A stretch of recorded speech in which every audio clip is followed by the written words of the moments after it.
Hi, Shazad Haq here at Pasir Ris Secondary School for the Active SG Cup East Zone.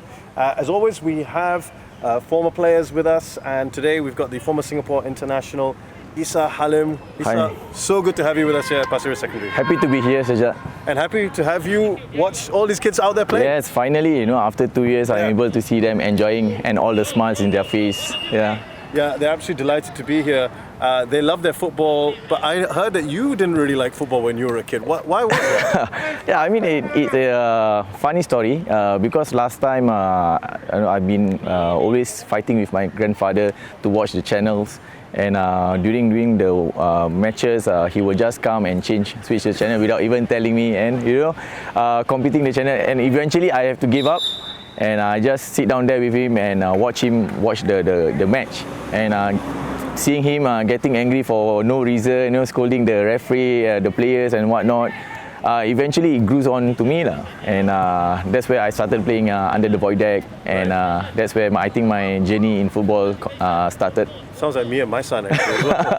But I heard when you first started, you started up front. Yeah. And then slowly you made the move to midfield. What happened there? I think obviously I couldn't score that many goals, but I actually started in midfield.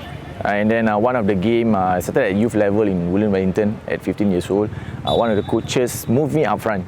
And during my time in national youth, I was moved between forward and right mid and even right back sometimes. And it also gave me that base of understanding each various position. And actually I make my debut for the national team at the right back position. And during that year as well, I make my national team debut. So Fandi actually switched me from right back to the centre midfield position.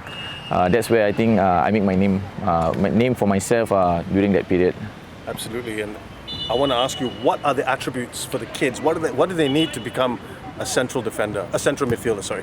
I mean, at the moment, the position has evolved from the time I played. Last time, you need a strong tackler, very fit players. Of course, there are some attributes of base that you need to have. Fitness is one of the key things.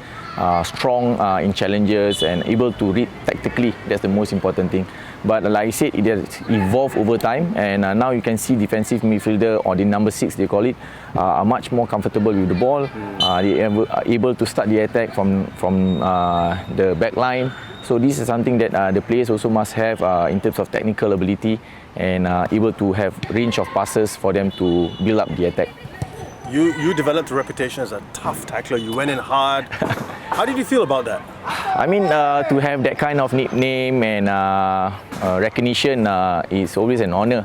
It was not a fancy position because nobody care about you playing in that position. But I think my teammates and coaches appreciate me. And like I said, you have to be tactically aware and smart actually. And when I was with the Lions Shop, they called me the Heartman, the Pitbull, the Tank, all kind of names. You kind of liked it, right?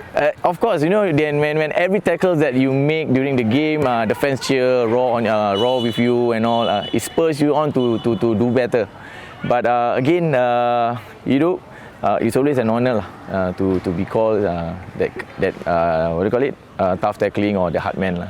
Talking of being an honor, you've mixed around with the likes of Messi, Higuain, Arjen Robben, Adebayor, Zidane. I mean, tell us about those experiences. Oh, well, that was one of the time that I have a chance to travel overseas to launch a boot, and together with the likes of Messi, and I was a representative of Asian players. And that kind of experience, to be able to see how European footballers been treated overseas, is really an eye-opener. The way they campaign it